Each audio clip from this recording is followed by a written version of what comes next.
হায় আমার জাতি যদি সারাদিন কিছু নাও করতো, ঘুমানোর আগে যদি হাত দুটা উঠায় বলতো, মালিক তুই জানিস পিঠের টান পেটের টান, সারাদিন তোর কাছে আসতে পারি না, তুই ডাকছ আমি শুনছি, তারপরও আমি তোমার কাছে আসতে পারি না, এখন তো ঘুমাইতে চললাম, সকালে তুমি উঠাইলে উঠবো, নাইলে আর উঠা হবে না, আমি তোমার কাছে মাপ চায়া ঘুমাইতেছি মালিক, তওবা করে ঘুমাইতেছি।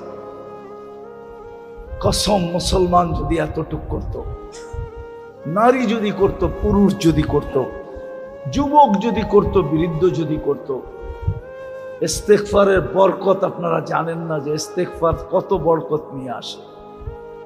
ওলামাদের থেকে জেনে নিয়েন ইস্তেগফারের বরকত কি। ইস্তেগফারের ভিতরে বরকত আছে, বরকত। তাইলে আমাদের ঘাম, মাথার ঘাম পায়ে ফেলতে হতো না, এত বরকত হইতো আমাদের কামাইতে, রুজিতে, আমাদের ঘরে, আমাদের জীবনে। খোদার কসম আমরা বরকত বেচেই চলতে পারতাম।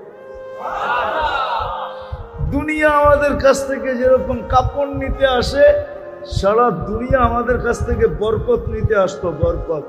কমসে কম আমার জাতিরে যদি আমি বুঝাইতে পারতাম যে ঘুমের সময় তওবা করে ঘুমাও, করবেন তওবা, আজকে বানাবেন অভ্যাস, পড়বেন আলহামদুলিল্লাহ।